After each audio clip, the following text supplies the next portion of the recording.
નમસ્તે મિત્રો, આજે આપણે મિલેનિયન એક્સ જનરેશન એટલે કે 1981થી 1996માં જે જન્મેલા હતા અને જે આજે એઝ એ પેરેન્ટ્સ તરીકે કામ કરી રહ્યા છે, તો પેરેન્ટ તરીકે એમનો રોલ નિભાવી રહ્યા છે, એમના વિશે વાત કરીશું.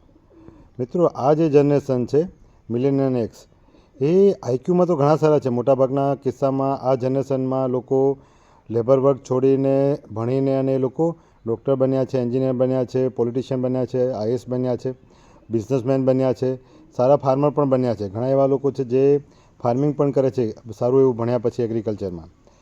તો આ લોકોની ઇન્ટેલિજન્સ લેવલ તો આઈક્યુ લેવલ બહુ વધ્યું છે, પણ સાથે સાથે એક આપણે કહી શકાય કે ઇન્ટેલિજન્સ સાથે સાથે ઇમોશનલ ઇન્ટેલિજન્સ એટલે કે આપણે એક કહી શકાય કે સમજદારી પણ બહુ વધેલી છે. પહેલાં એવું હતું કે ઘણા બધા મા બાપ પોતાના વર્તણવાણીને કારણે બાળકો પર શું ઇફેક્ટ પડે છે જેના માટે અજાણ હતા. અને ઘણી વખત શું છે કે મોટાભાગના કિસ્સામાં એવું થતું હતું કે બાળકો એ મોડમાંથી સર્વાઈવ કરી જતા, અથવા માની લો કે બાળકો મોટા પણ થઈ જતા હતા ક્યારેક ક્યારેક ટ્રોમેટિક એક્સપિરિયન્સ સાથે, અને એ ટ્રોમેટિક એક્સપિરિયન્સ જે છે એ સપ્રેસ થઈ જતો હતો. પણ આજની જે જનરેશન છે આ મિલેનિયલ એક્સ, જે લોકોના બાળકો છે એ બાળકોમાં ઘણા બધા ચેન્જીસ ફાસ્ટ આવી રહ્યા છે. જેમ કે આપણે એવું કહી શકાય કે જનરેશન ઝેડ છે, જનરેશન જી છે, બરાબર છે. તો આ જે જનરેશન છે જેમાં ટેકનોલોજીનો પણ બહુ ચેન્જીસ આવી રહ્યા છે. સોશિયલાઇઝેશન જે કહીએ એટલે કે સોશિયલ સ્ટ્રક્ચર છે એ પણ બહુ બદલાવ આવી રહ્યો છે. તેમજ આપણે એવું પણ કહી શકાય કે ટેકનોલોજીના કારણે બાળકોનું એક્સપોઝર બહુ ફાસ્ટ થઈ રહ્યું છે, જેના કારણે ઘણી નેગેટિવ બાબતો પણ બની રહી છે. જેમ કે એડિક્શન, એકલતા, પછી સોશિયલ આઇસોલેશન, આ બધી ઘણી બધી બાબતો બની રહી છે. પણ એક પોઝિટિવ રસ્તો એ પણ દેખવા મળ્યો છે. મોટાભાગની આ જે પ્રેક્ટિસમાં હું as a MD consultant neuropsychiatrist તરીકે પ્રેક્ટિસ કરું છું, તો મેં જોયું પણ છે અને અનુભવ્યું પણ છે કે જે જનરેશન આપણે કહી શકાય કે મિલેનિયલ એક્સ છે, જે આજની તારીખમાં મા બાપ તરીકે રોલ નિભાવી રહ્યા છે, એ લોકો પોતાના ટ્રોમા માટે પણ વર્ક કરી રહ્યા છે અને અવેર થઈ રહ્યા છે. અને મોટાભાગના કિસ્સામાં એમને એ પણ ખ્યાલ આવી રહ્યો છે કે આવું વર્તન અમારો કરવાના કારણે બાળકો પર શું અસર પડે છે. તેમજ બાળકોનું વર્તન જ્યારે નેગેટિવ હોય છે તો એમને એવું રિયલાઇઝ થાય છે કે ક્યાંક અમારામાં તો તકલીફ નથી ને, કે અમારા કારણે બાળકોમાં તકલીફ પાસો તો નથી થઈ રહી ને. તો આ એક બહુ મોટો પોઝિટિવ ચેન્જીસ છે, જેને આપણે એવું કહી શકાય કે સેલ્ફ અવેરનેસ એટલે ઇમોશનલ ઇન્ટેલિજન્સ, અથવા આપણે એવું કહી શકાય કે પોતાના ઇમોશનથી અવેર થવું, અને ખાસ કરીને એમ્પથીનો ડેવલપ થવો. લોકો એવું માનતા હોય છે કે એમ્પથી એટલે શું કે બીજાની લાગણી સમજવી. નહીં, પણ એમ્પથી એટલે શું કે જ્યારે તમે પોતાની લાગણીઓને ઓળખી શકો છો, જેમાં ખાસ કરીને પોતાના ડર, લઘુતા ગ્રંથિ, કોઈ છોડી દેવાની ભાવના, કે કોઈનાથી ડર, આપણને કહેવાનું કે આપણી પોતાની ઇમેજનો ડર. અને ઘણી વખત શું છે કે પોતાની ઇમેજ જે છે હકીકતમાં સ્વીકારીને એને ઇમ્પ્રુવમેન્ટ કરવાની જગ્યા પર એને દબાવવા માટે, કે એ બાબતથી આપણે પોતાની વીકનેસને છુપાવવા માટે આપણે ઘણી વખત બીજી ઘણી બધી ભૂલો કરતા હોય છે આપણા વર્તણવાણીમાં. એક ડિફેન્સ મિકેનિઝમ તરીકે આપણું માઇન્ડ વર્તન કરતું હોય છે, જેના કારણે ખાસ કરીને આવા મા બાપના પોતાના જે સેલ્ફ ઇમેજ કદાચ પુઅર હોય, સેલ્ફ વર્થ પુઅર હોય, અને ક્યારેક કહી શકાય કે પોતાની ઘણી બધા ઇમોશનલ જે ટ્રોમેટિક એક્સપિરિયન્સ છે એ એમના સપ્રેસ થયેલા હોય. આ સપ્રેસ થયેલા ઇમોશનના કારણે ક્યારેક ક્યારેક એમના બાળકો સાથે પણ એમના વર્તનવાણીમાં બહુ તકલીફ પડતી હોય છે. ઘણી વખત ફક્ત બાળકોના વર્તનવાણીમાં એમાં તકલીફ પડે એવું જોયું નથી. બાળકોને ઘણી વખત એ વસ્તુ અનુભવ થતી હોય છે એ શીખવા કરતાં, કે જ્યારે આવા કોઈ પણ પેરેન્ટ જે ઇમોશનલી હીલ ન થયા હોય, અથવા જેના ટ્રોમા હીલ ન થયા હોય, અને જેની પાસ્ટની ઇફેક્ટ આજના પ્રેઝન્ટમાં પણ આવતી હોય, એ અનુભવના કારણે, એ લર્નિંગના કારણે, તો એ ડીલર્ન ન કરી શકતા, એટલે કે એ વસ્તુને ચેન્જ ન કરી શક્યા હોય, એવા મા બાપના કારણે બાળકોમાં નેગેટિવ એક ઇમ્પેક્ટ પડે છે એમના વર્તણવાણીનો. એ વર્તણવાણી ફક્ત બાળક સાથે જરૂરી નથી, એમના પાર્ટનર સાથે પણ હોય છે, બીજા સોશિયલ ઇન્ટરેક્શન સાથે પણ હોય છે, ઘરમાં પણ હોય છે, સમાજમાં હોય છે. મોટાભાગે લોકો એવું માનતા હોય છે કે ફક્ત નેગેટિવ બોલવું કે નેગેટિવ વર્તન કરવું એ જ નુકસાન કરે છે બાળકોને. એવું હોતું નથી. બે રીતે છે. એક આપણે કહી શકાય કે એક ખોટું કરવું અને એક યોગ્ય વસ્તુ ન કરવી, એટલે કે મેડિકો લીગલ ટર્મિનેશનમાં એવું કહી શકાય કે એક એક્ટ ઓફ ઓમિશન, એટલે કે તમારે જે કરવાનું હતું એ તમે નથી કર્યું એમ. અને એક અમારી ભાષામાં કહી કે મેડિકલ નેગ્લિજન્સ, એટલે ખોટું કર્યું છે.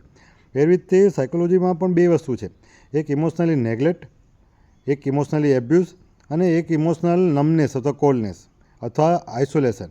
એટલે કે શું, ઘણી વખત મા બાપ ક્યારેક ક્યારેક પોતાના ઇમોશનલ ટ્રોમાના કારણે પોતાના પાર્ટનર સાથે, પોતાના બાળકો સાથે, અને બીજાના આજુબાજુના જે સોશિયલ ઇન્ટરેક્શન, ઘરમાં, ફેમિલીમાં, સાસુ સસરા છે, કઝિન છે, એમની સાથેના એમના રિએક્શન ઘણી વખત અજાણ્યાપણે, એટલે કે અનકોન્શિયસલી બહુ નેગેટિવ થતા હોય છે, જ્યારે એમનું એ ઇન્ટેન્શન હોતું નથી. પણ ક્યારેક આવેશમાં, ક્યારેક પોતાની જે એક સેલ્ફ ઇમેજ છે એના પર કોઈ એટેક કરી રહ્યું છે એના માટે ડિફેન્સિવ બની જતા હોય છે અને ઘણી વખત પરસેપ્શન જ ખોટું થતું હોય છે આ જે કારણોસર. એટલે કોઈ વ્યક્તિએ કંઈ વાત કરી, કોઈ બાબતમાં ચર્ચા કરી તો એ બાબતને પરસીવ જ ખોટું કરે છે અને એ જ પરસેપ્શનને એ સાચું માનવા લાગે છે અને એના પ્રમાણે રિએક્ટ કરતા હોય છે.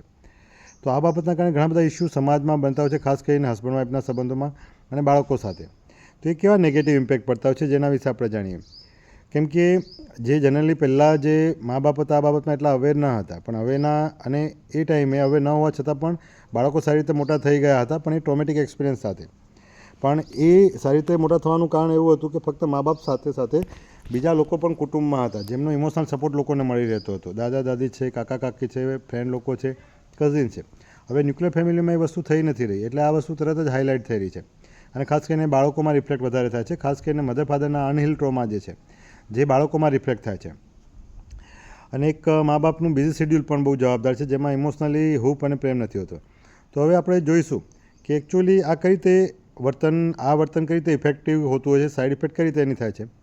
જેમ કે મા બાપ બિઝી શેડ્યુલવાળા છે અથવા માન લો કે સોશિયલી થોડા આઇસોલેશન છે જવાબદારીના કારણે અથવા બહારની એરિયામાં કામ કરવાના કારણે, ત્યારે બાળકો સ્કૂલ કે ટ્યુશનમાંથી ફ્રી થઈને જ્યારે આવે છે ત્યારે એમને કોઈ હૂંફવાળું વાતાવરણ નથી મળી રહેતું, પ્રેમથી વાત કરનાર કોઈ હોતું નથી. ક્યારેક મોટાભાગના કિસ્સામાં એવું થાય છે કે બાળકો પણ સિંગલ હોય છે. આ સિંગલ બાળકોને એમની સિબલિંગ એટલે કે એમની કંપની પણ નથી મળી રહેતી જેની સાથે એ લોકો રમી શકે, એની સાથે સમય પસાર કરી શકે અને ઇમોશનની આપલે કરી શકે. મોટાભાગના કિસ્સામાં એક કે બે જ બાળકો હોય છે ઘરમાં.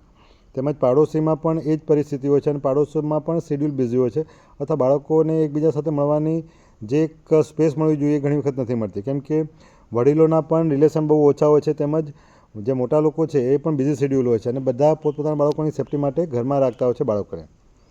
તો જેના કારણે બાળકોને ઘણી વખત ઇમોશનલી નેગ્લેક્ટ થતા હોય છે. એટલે કે મા બાપની પાસે સમય નથી હોતો, મા બાપ હેલ્ધી સમય નથી કાઢી શકતા, એમના કામ ઘરે પણ લાવતા હોય છે. તેમજ ઘરે ઘણી વખત ફ્રી હોય તો મોબાઈલ અને ટેકનોલોજી એટલે કે ટીવીમાં એ લોકો બેસીને સમય પસાર કરતા હોય છે. તો ત્યાં ખાલી સમય પસાર થાય છે, ત્યાં ઇમોશનની કોઈ આપણે નથી થતી. બાળક પણ ટીવી દેખતું હોય, તમે પણ ટીવી દેખતા હો, અથવા બાળક મોબાઈલ દેખતું હોય, તમે મોબાઈલ દેખતા હો, અથવા તમે ક્યાંક બહાર ફરવા ગયા હો. તો એ બધામાં બહુ ફરક છે. જ્યાં ઇમોશનલી આપણે એમ કહીએ કે ઇમોશનલી જે આપણે નથી થતી ત્યાં બાળકો હંમેશા ખાલી જ રહેતા હોય છે. ઇમોશનની આપણે હંમેશા કોમ્યુનિકેશન અને ફિઝિકલી કોમ્યુનિકેશન એટલે કે ટચ, બાળકને પ્રેમથી વાલથી ટચ કર્યા હોય, ગળે લગાડ્યા હોય, વાત કરી હોય, એના માથા પર હાથથી પંપાડ્યું હોય, તો આ જે છે એ ફિઝિકલ જે ટચ છે એ એનાથી પણ ઇમોશનલ ડેવલપમેન્ટ થાય છે. બાળકને એક હૂંફ અને સેફ્ટીનો અહેસાસ થાય છે. બરાબર છે. પણ મોટાભાગના કિસ્સામાં આવું થતું નથી. મોટાભાગે લોકો એવું માને છે કે મૂવી દેખવા માટે બહાર જવું અથવા બહાર ડિનર કરવા માટે જવું, પણ એ ડિનર કરીને પાછું આવો અથવા મૂવી દેખીને પાછું આવું, એમાં બાળકો સાથે સમય નથી થતો. એમાં તમારો સમય, તમારા પૈસા, તમે જે પ્રોડક્શન કરે છે મૂવી, જે થિયેટરમાં તમે જાઓ છો એ લોકોને મળે છે. એકચ્યુઅલી તમને કંઈ મળતું નથી હોતું. તમારા ટાઈમ પણ જાય છે, તમારા પૈસા પણ જાય છે અને ઘણી વખત તમારી એનર્જી પણ જાય છે.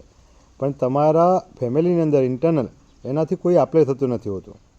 મોટાભાગે લોકો એવું માને છે કે મૂવી દેખવાથી મજા આવે છે, પણ એ મૂવી દેખવાની મજા પણ ત્યારે આવે જ્યારે તમે ઇમોશનલી કનેક્ટેડ હો, ત્યાં તમે કોમ્યુનિકેશન થતું હોય, ત્યાં તમે ઇમોશનલી શેર કરતા હો. મૂવીમાં કોઈ સીન છે, ગીત છે અને બધા એકબીજા સાથે શેર કરતા હો, એનું ડિસ્કશન ચાલતું હોય, અથવા માન લો કે તમને સાંભળીને બધા એકબીજા સાથે શેર કરીને ત્યાં એન્જોય કરતા હો, તો એ વસ્તુ શેર થઈ શકે. પણ મોટાભાગના કિસ્સામાં એ પણ થતું નથી ડિસિપ્લિનના નામે, અથવા આપણે એવું કહી શકાય કે હવે વ્યક્તિઓને ખાલી સમય પસાર કરવા માટે 3 કલાક જતા હોય છે ત્યારે. તો આવી જ રીતે ઇમોશનલ કનેક્શન ન ડેવલપ થવું, બરાબર છે. તો એક તકલીફ આ છે. બીજું છે ઇમોશનલ નેગ્લેક્ટ થવું. ઘણી વખત બાળકોને કે વ્યક્તિને અંદર માથાકૂટ હોય ત્યારે બાળકો નેગ્લેક્ટ થતા હોય છે. માની લો કે હસબન્ડ વાઈફના બે સંબંધોમાં એ લોકો એકબીજાને ડોમિનેન્ટ હોય છે, એકબીજાને સાંભળતા નથી, અથવા ઘણી વખત એક વ્યક્તિને એવું લાગે છે મારું કોઈ સાંભળતું નથી, સમજતું નથી, પણ એ વ્યક્તિને પોતાની પણ ઇમોશનની ખબર નથી હોતી કે પોતે સપ્રેસ થઈ રહ્યા છે પોતાના અનુભવના કારણે, કે એકચ્યુઅલી સાથેવાળા પાર્ટનરના કારણે એ સપ્રેસ થઈ રહ્યા છે. તો બંનેમાં હેલ્ધી કોમ્યુનિકેશન જ એક રસ્તો છે, એક સાંભળવું અને એક કહેવું. સૌથી પહેલાં જો તમારી સાંભળવાની કેપેસિટી હશે, એક્ટિવ લિસનિંગ સામેવાળા વ્યક્તિને, અને પછી તમે તમારી વાત કહેશો, તો હેલ્ધી કોમ્યુનિકેશન થવાના ચાન્સીસ મેક્ઝિમમ છે. જો હેલ્ધી કોમ્યુનિકેશન તમારા પાર્ટનર સાથે કે તમારા ફેમિલીમાં તમારા લોકો સાથે નહીં થતા હોય તો શક્ય છે કે તમને ઇમોશનલ નીડ તમારી પણ પૂરી નહીં થાય. જો તમારી ઇમોશનલ નીડ પૂરી નહીં થાય તો તમે તમારા બાળકોને પણ ઇમોશનલ નીડ તમે પૂરી કરવા માટે સક્ષમ નહીં બની શકો. પરંતુ આજની જનરેશનમાં જે આપણે કહીએ કે મિલેનિયલ એક્સવાળા જે મા બાપ છે એ આ બાબતથી થોડા અવેર થઈ રહ્યા છે કે મારા પાસ્ટમાં મને આ તકલીફ હતી અને મારો સ્વભાવ આવો છે, જેની અસર કદાચ મારા બાળકો પર પડે છે, મારા પાર્ટનર પર પણ પડે છે. તો એમાં મારે શું કરવું જોઈએ? એવા ઘણા બધા ક્લાયન્ટ છે જે પોતાના બાળકોની સાથે સાથે બાળકોની તકલીફ જ્યારે ઊભી થઈ જાય ત્યારે એ પોતાના બી ટ્રોમા હીલ કરવા માટે કાઉન્સેલિંગ માટે આવે છે. જેમાં આપણે એમ કહી શકાય કે એ લોકો ઇન્ટેલિજન્ટ તો છે, સાથે સાથે સમજદાર પણ બની રહ્યા છે. એમનો ઇક્યુ પણ હાઈ થઈ રહ્યો છે. મોટાભાગના કિસ્સામાં લોકો એવું માનતા હોય છે આઈક્યુ સારો હોય એટલે જરૂરી નથી કે બધું અમને ખબર જ છે, પણ એવું હોતું નથી. આઈક્યુ સારો હોય એટલે તમે કોઈક સ્કિલમાં ડેવલપ થઈ શકો, તમે તમારા કામને પરફેક્ટ રીતે કરી શકો, તમે કોઈ ગોલ ઓરિએન્ટેડ વર્ક કરી શકો. પણ લાઈફમાં જે હેપીનેસ અને શાંતિ છે તમારા પોતાના લોકો સાથે, આજુબાજુના પાડોશીઓ સાથે, તમારા મિત્રો સાથે, જે એકચ્યુઅલી રિયલ હેપીનેસ આપતા હોય છે, તો એ હેપીનેસ હોય છે. બાકી બધામાં થ્રિલિંગ હોય છે, પણ લોકોનું પરસેપ્શન એવું છે થ્રિલિંગ એ જ હેપીનેસ છે. ત્યાં બહુ મોટી તકલીફ થાય છે. એટલે એક વસ્તુ થ્રિલિંગ અનુભવ્યા પછી થોડા સમયમાં, અઠવાડિયા પછી ફરી એ જ બોર્ડમ એમને ફીલ કરે છે. પણ ઇમોશન, હ્યુમન બિંગ એક ઇમોશનથી જોડાયેલું વ્યક્તિત્વ છે કે એનિમલ છે. જો એમને ઇમોશનથી ખાલી રહેશે તો એ લોકોને ક્યાંય પણ ખુશી નહીં ફીલ થઈ શકે. એ લોકો થ્રિલિંગ માટે ભાગતા રહેશે, પણ એને હેપીનેસ અને પીસ નહીં મળે. એટલે એ લોકોને હંમેશા કંઈક ને કંઈક નવું કરવું પડશે. તો મિત્રો, જે મા બાપ આ બાબતથી અવેર થઈ રહ્યા છે, જે લોકો સમજદાર થઈ રહ્યા છે, જે લોકોની ઇમોશનલ ઇન્ટેલિજન્સ પણ વધી રહી છે, એવા લોકોને મારી સલામ છે એઝ અ ડૉક્ટર તરીકે, એઝ અ સાયકાટ્રિસ્ટ તરીકે, કે એ લોકો તે પોતાની જાતને પણ ઇમ્પ્રૂવ કરી રહ્યા છે અને બાળકોના ભવિષ્યને પણ ઇમ્પ્રૂવ કરી રહ્યા છે. તો આ ચોક્કસપણે આવા મા બાપે બહુ ધ્યાન રાખે છે, એના માટે બહુ રિસ્પેક્ટ છે. તેમજ બીજી એક બાબત છે કે આ બે બાબત આપણે વાત થઈ કે ઇમોશનલ નેગ્લેક્ટ અને ઇમોશનલી એબ્યુઝ. હવે ઇમોશનલ એબ્યુઝ કેવું છે કે ઘણી વખત મા બાપ અંદર ઝઘડાના કારણે, જવાબદારીના કારણે, એકલતાના કારણે, એમના ટ્રોમેટિક એક્સપિરિયન્સના કારણે એ ઇમ્પ્રૂવ કરવાની જગ્યા પર, એ સમજવાની જગ્યા પર અને એની જે નેગેટિવ સાયકલ છે એ અટકાવવાની જગ્યા પર એમની એ લાગણીઓ, ઇનસિક્યોરિટી, લો સેલ્ફ વર્થ, એટલે કે હું કંઈ જ નથી, મને કોઈ પ્રેમ નથી કરતું, મારું કોઈ છે નહીં, એ જ લાગણી ઘણી વખત બાળકોમાં પ્રોજેક્ટ કરી દે છે.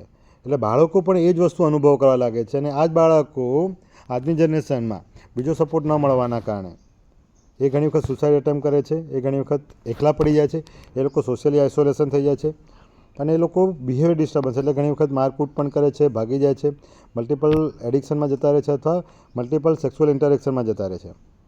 કેમ કે એ અંદરથી હંમેશા ઇનસિક્યોર હોય છે, અંદરથી હંમેશા એમને એક ખાલીપો અનુભવાતો હોય છે, અંદરથી હંમેશા એમની પોતાની સેલ્ફ વર્થ એકદમ એવું લાગતું કે મારી દુનિયામાં કોઈ જરૂર નથી, હું શેના માટે છું એમ. એ પ્રકારની એક સેલ્ફ ઇમેજ હોય છે. આ સેલ્ફ ઇમેજ ઘણી વખત મા બાપ દ્વારા અજાણ્યાપણે પ્રોજેક્ટ થઈ હોય છે બાળકોમાં. તો મિત્રો, આ બાબત પણ બહુ ધ્યાન રાખવું જરૂરી છે કે ઇમોશનલ એબ્યુઝ થવું, પોતાની લાગણી, પોતાની તકલીફો માટે બાળકોને પોતાની સાથે ઇન્વોલ્વ કરવા અને એ ઇન્વોલ્વ કરીને એક ગ્રુપ બનાવવું જેમાં આપણા પાર્ટનરની વિરુદ્ધમાં કે આપણે પોતાના સપોર્ટમાં, તો એક યોગ્ય નથી, એ હેલ્ધી નથી. બેસ્ટ વે છે કે તમે તમારા પાર્ટનર સાથે કોમ્યુનિકેશન કરો. સામેવાળા વ્યક્તિ ન સાંભળે તો ઇટ્સ ઓકે, પણ તમે એમને કહી શકો છો. કદાચ સમજે નહીં એવું પણ શક્ય છે, પણ તમે એટલીસ્ટ પ્રોપર ટોનમાં અને પ્રોપર કોમ્યુનિકેશનથી તમે એમને કહી શકો છો. જો એ ન થાય તો એક લખીને પણ તમે જાણ કરી શકો છો, લેટર લખીને, વોટ્સઅપ પર લખીને એમને તમે પણ એ જાણ કરશો. કમસે કમ તમારી ફિલિંગ, તમારી ડર અને તમારી ડિઝાયર એમના સુધી પહોંચશે. હા, જજમેન્ટ પછી થવાની વાત છે કે એ સાચી છે, યોગ્ય છે કે અયોગ્ય, એ જ્યારે કોઈ સામેવાળા વ્યક્તિ વાત કરે ત્યારે પણ આપણે સાંભળવું બી જરૂરી છે. કે ઘણી વખત આપણી લાગણી અને આપણી ફિલિંગ અને આપણા વિચારો ઘણી વખત બહુ ખોટા હોય છે. કેમ કે આપણું પરસેપ્શન જ ખોટું હોય છે. એ પરસેપ્શન આપણા અનુભવ, આપણી મેચ્યોરિટી ઉપર ડિપેન્ડ છે, આપણા ચાઇલ્ડહુડના એક્સપિરિયન્સ. જો આપણા ચાઇલ્ડહુડના એક્સપિરિયન્સ બહુ નેગેટિવ હોય અને આપણને પ્રોપરલી ગાઈડ કરવામાં ના આવે તો આપણું પરસેપ્શન પણ ખોટું થવાની શક્યતા છે. હવે જો પરસેપ્શન ખોટું હોય તો વિચારો પણ ખોટા આવવાની શક્યતા છે, લાગણીઓ પણ નેગેટિવ થવાની શક્યતા છે. અને આ જ નેગેટિવ લાગણીઓના કારણે આપણા વર્તનમાં જ્યારે ખોટું પડે છે ત્યારે સામાજિક કે કાયદાકીય કોઈ ખોટો સ્ટેપ લેવાઈ જાય છે, અથવા ઇમોશનલી અથવા સોશિયલી. તો આ બાબત હંમેશા ધ્યાન રાખવી જરૂરી છે કે કોઈ પણ ઇમોશનને તમે વર્બલી અથવા રિટર્ન, એટલે કે લખીને તમે એક્સપ્રેસ કરશો તો એ ક્લેરિટી થવાના ચાન્સીસ વધારે છે. તો આ બાબત થઈ ઇમોશનલી એબ્યુઝ, ઇમોશનલી નેગ્લેક્ટ. હવે આવે છે, ઘણા મા બાપ એવું માને છે કે અમે અમારા બાળકને ખીજાતા નથી, લડતા નથી, અમે એમને જે જોઈએ છે બધું આપી દઈએ છીએ, તો પણ બાળક કેમ આવી રીતે વર્તન કરે છે, એકલા એકલા રહે છે, અમારી સાથે વાત નથી કરતા અથવા અમને નેગ્લેક્ટ કરે છે. હવે અમારી સાથે વાત નથી કરતા અથવા એ બીજા લોકો સાથે પોતાનું ફ્રેન્ડ સર્કલ અથવા બોયફ્રેન્ડ અથવા ગર્લફ્રેન્ડ બનાવી દે છે, એની સાથે છુપાઈને વાત કરે છે. તો એ પણ એક બાબત છે ઇમોશનલ નીડ માટે. કોઈ પણ વ્યક્તિ બહારની દુનિયામાં, એ સાચા હોય કે ખોટા, મેનિપ્યુલેટિવ હોય કે પ્રોપર હોય, પણ એની ઇમોશનલ નીડ પૂરી થાય છે એવું જ્યારે એને અનુભવવા લાગે, તો જેના કારણે આવા બાળકો બીજા લોકોના કોન્ટેક્ટમાં આવે છે. હવે ઇમોશનલી નીડ પૂરી કરવા માટે લોકો, કોઈ પણ વ્યક્તિ હોય એની સાથે કનેક્ટ થઈ શકે છે. જે જરૂરી નથી એ ફ્રેન્ડ પણ હોય, એ બોયફ્રેન્ડ પણ હોય, સ્કૂલમેટ પણ હોય, પાડોશીઓ, ઘણી વખત નોકર પણ હોય, ઘરમાં વર્ક કરતા લોકો પણ હોય અને ઓનલાઈન ફ્રેન્ડ પણ લોકો હોય. અને ઘણી વખત એ ફ્રેન્ડ આપણે માનતા હોય, બાળકો માનતા હોય, પણ હકીકતમાં એ હોતા નથી. જેના કારણે લાંબા ગાળે ઘણા બધા બીજા ઇસ્યુ ઊભા થતા હોય છે. કેમ કે જે વસ્તુ ઘરમાંથી નથી મળી રહી એના માટે બાળકો બહાર ટ્રાય કરતા હોય છે, અને ઘરમાં ન મળવાનું કારણ ઇન્ટેન્શનલી નથી હોતું. સાયકોલોજીના નોલેજનો અભાવ, ઇમોશનલ ઇન્ટેલિજન્સનો અભાવ, એનો સેલ્ફ અવેરનેસનો અભાવ એ મેઇન કારણ છે. ભલે ત્યાં આવા બધા લોકોમાં આઈક્યુ તો હોય છે, અને આપણા સમાજમાં, આપણા એજ્યુકેશનમાં ઇમોશનલ ઇન્ટેલિજન્સનો ઉલ્લેખ ઘણો ઓછો થઈ રહ્યો છે. અને હવે ધીરે ધીરે એજ્યુકેશનમાં પણ એનું આપણે કહી શકાય કે આપવામાં આવી રહ્યું છે કોલેજોમાં અને સ્કૂલમાં, પણ એ 100% આવતા આજે બીજા 50 વર્ષ નીકળી જશે. તો આપણા બાળકોને ધ્યાન રાખવું, તો આ બાબતમાં બહુ ધ્યાન રાખવું છે, જરૂરી છે. હવે જે બાબત છે ઇમોશનલ કોલ્ડનેસ અને ઇમોશનલી અને સોશિયલી આઇસોલેશન. ઘણા મા બાપ પોતાની સેલ્ફ ઇમેજ પુઅર હોવાના કારણે, પોતાના ઇમોશનલી ટ્રોમાના હોવાના કારણે, પોતાની રૂટીન લાઈફમાં લડાઈ ઝઘડા થવાના કારણે બાળકો સાથે સોશિયલી કનેક્ટ નથી થતા, અને બાળકો સાથે લડાઈ ઝઘડા નથી કરતા એમની હાજરીમાં. પણ મા બાપ એ લોકો સાથે એકબીજા સાથે વાત ન કરતા હોય, હેપીનેસનું એન્વાયરમેન્ટ ક્રિએટ ન થતું હોય, તો બાળકોને ફીલ થાય છે એબ્સન્સનો. તો આજે જે ફિલિંગ થાય છે કે ઘરમાં એકદમ શાંત છે એવું લાગતું હોય, પણ એ શાંત ન હોય. એકચ્યુઅલી ઇમોશનલ કોલ્ડનેસવાળું વાતાવરણ છે. એટલે કે એવું કહી શકાય કે ઘરમાં કોઈના હોવા કે ન હોવાથી કોઈ ફરક જ નથી પડતો એવું એક એન્વાયરમેન્ટ થાય છે. આપણે ઘણી વખત કહેતા હોય છે કે કોલ્ડ વોર ચાલે છે, વન કાઇન્ડ ઓફ દેટ. તો આ જે બાબત છે એ પણ બાળકો ઉપર બહુ જ ઘેરી અસર કરે છે. કેમ કે એમાં બાળકોને પોઝિટિવ એનર્જી નથી મળતી, અને ઓલરેડી નેગેટિવ એનર્જી ઘરમાં છે વાતાવરણમાં, જેમાં સોશિયલી અને આપણે ઇમોશનલી કહે, જેનામાં કારણે પણ બાળકો સોશિયલી આઇસોલેટેડ થાય છે, ઇમોશનલી આઇસોલેટેડ થાય છે, અને ઇમોશનલી ટ્રોમા અનુભવે છે. અને ઇમોશનલી ટ્રોમા અનુભવવાના કારણે એ લોનલીનેસ, એકલતા અનુભવે છે, ઇન્સિક્યુરિટી અનુભવે છે, જેના કારણે એમને ભવિષ્યમાં એન્ઝાયટીની તકલીફ, એડિક્શનની તકલીફ, ઓસીડીની તકલીફ, ધૂંઢરોગની તકલીફ, વ્યસનની તકલીફ, અને એક્સ્ટ્રા રિલેશનશિપની તકલીફ, ટીનેજની, અથવા ઇમ્પલ્સિવનેસ, એટલે ગમે ત્યારે આવેશમાં આવી જવું, સુસાઇડ એટેમ્પ કરવું, ઘર છોડીને ભાગી જવું, ચિલ્લાઈ જવું થાય. ત્યારે આપણે બાળકોની ભૂલ કાઢે છે, પણ એ બાળકોની ભૂલ હોતી નથી. જે ખાસ કરીને 12 થી 16 વર્ષની ઉંમર જે છે પોતાની સેલ્ફ આઇડેન્ટિટી બનાવવાની, એમાં મા બાપનો બહુ મોટો રોલ છે. જો એ સેલ્ફ આઇડેન્ટિટી હેલ્ધી ન બની તો બાળકોમાં આ બધા લક્ષણો ઊભા થાય છે. તો એમાં મોટા ભાગના કિસ્સામાં મા બાપનો બહુ મોટો રોલ છે, ઘરના એન્વાયરમેન્ટનો બહુ રોલ છે. સાયકિયાટ્રીના ટર્મ પ્રમાણે એ બીમારી થઈ છે, પણ બીમારી થવાના બી રીઝનો તો હોય ને.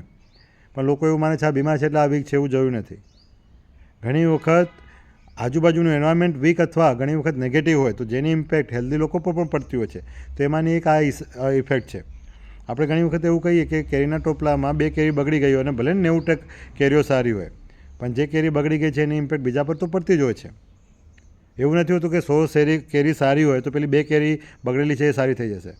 પણ એક કુદરતનો અને સિદ્ધાંત છે નેચરનો, કે ખરાબ વસ્તુમાંથી નેગેટિવ વસ્તુ ટ્રાન્સફર થવાના ચાન્સીસ વધારે હોય છે. બરાબર છે. તો એવી રીતે ઘરના નેગેટિવ એન્વાયરમેન્ટની ઇફેક્ટ પણ બાળકો પણ બહુ પડે છે. બરાબર. તો આ ઇમોશનલ કોલ્ડનેસ બહુ નુકસાન કરે છે. અને ઇમોશનલ કોલ્ડનેસ ફક્ત બાળકો સાથે નહીં, અંદર તમારા ફેમિલીના રિલેશન સાથેમાં હોય, પાર્ટનર સાથે હોય, પણ તો પણ આ તકલીફ પડે છે. થર્ડ વસ્તુ છે સોશિયલ આઇસોલેશન. લોકો આજે એવું માને છે કે સમાજમાં એકબીજાને મળવું અને એકબીજા સાથે વાત કરું, અને એના કારણે તકલીફ પડે, ખર્ચો થાય, ટાઈમ બગડે, અને એ ન કરવું. અથવા માન લો કે એનાથી મને તકલીફ છે, એમને આપણાથી તકલીફ છે, એવું માનતા હોય છે. પણ આવી જ જનરેશન જે હોય, માની લો કે જે પોતે જ પીડાતા હોય, એ લોકો બીજાને મળે તો એમને જેલેસી પણ થાય, ઇન્ફિરિયોરિટી કોમ્પ્લેક્સ પણ થાય. પણ એ જેલેસી કે ઇન્ફિરિયોરિટી કોમ્પ્લેક્સ એ દૂર નથી થતું. હંમેશા સ્કિલ ડેવલપ કરવાથી અને ઇમોશનલ ઇન્ટેલિજન્સ ડેવલપ કરવાથી, અને તમારી એક સ્કિલ એવી કે જેનાથી તમે તમારું આઈડેન્ટિટી બનાવી શકો, તમે પૈસા કમાઈ શકો, અને તમને પોતાના ઉપર ગર્વ થવા લાગે, એવી કોઈ હેલ્ધી સ્કિલ હોય તો જ તમારી આઈડેન્ટિટી ચેન્જ થશે, અને તમારા ઇમોશનલ ઇન્ટેલિજન્સ સારું હોય. તો જેના માટે સોશિયલ નેટવર્ક બહુ જરૂરી છે. સોશિયલ નેટવર્ક એટલે જરૂરી નથી કે પ્રોફેશનલી જોવું, જેમ કે હું ડૉક્ટર છું તો મારા ડૉક્ટર જ સર્કલ હોવું એવું જરૂરી નથી. તમારા પાડોશી સાથે, તમારા મિત્રો સાથે હેલ્ધી, તમારા સગાવાલા સાથે તમારું સોશિયલ ઇન્ટરેક્શન અને ઇમોશનલ જે આપલે થવી જોઈએ એ બહુ જરૂરી છે. કે કોઈ પણ બે વ્યક્તિ વચ્ચે બધા જ ઇમોશન મળે એવી શક્ય નથી. ક્યારે મા બાપ પાસેથી આપણે બધા ઇમોશન મળી રહેવું જરૂરી નથી. હસબન્ડ વાઈફને એકબીજા પાસે બધા ઇમોશન જરૂર મળી રહેવું નથી. તમારા મિત્રો હોવા જરૂરી છે, તમારા કઝિન હોવા જરૂરી છે, તમારા મા બાપ પણ હોવા જરૂરી છે, તમારા બાળકો સાથે પણ કોમ્યુનિકેશન હોવું જરૂરી છે. તો આ બધા પાસેથી તમને ઇમોશન પોઝિટિવ પણ મળશે, ક્યારેક નેગેટિવ મળશે, પણ તમારી પાસે આ પોઝિટિવ ઇમોશન મળશે તો તમે બીજે ટ્રાન્સફર કરી શકશો. બરાબર. તો આ બાબતમાં બહુ ધ્યાન રાખવું જરૂરી છે. તો દરેક મા બાપ જે મિલેનિયલ્સ છે, જે બહુ સારું કામ કર્યા છે, મારો કહેવાનો આ વિડીયોનો ઉદ્દેશ્ય એ જ હતો કે મિલેનિયલ્સ એક્સ તરીકે જે લોકો કાઉન્સેલિંગ માટે આવી રહ્યા છે, એક્સપર્ટાઇઝ માટે કે એક્સપર્ટ એડવાઇસ માટે આવી રહ્યા છે, એ દરેક લોકોને, દરેક મા બાપને સલામ છે, રિસ્પેક્ટ છે. કેમ કે એ વ્યક્તિઓ, એ મા બાપ એમના બાળકોના હિત સાથે સાથે એમનું પોતાનું પણ ઇમ્પ્રુવમેન્ટ કરી રહ્યા છે. ધન્યવાદ. હું છું doctor Mukundray B Dindor. As a MD consultant neuropsychiatrist તરીકે લુણાવાડા ખાતે Urmi mind and brain hospital છેલ્લા 10 વર્ષથી કામ કરું છું. તેમજ ચાઇલ્ડ પેરેન્ટિંગ અને મેરિટલ કાઉન્સેલર તરીકે પણ વર્ક કરું છું. Thank you.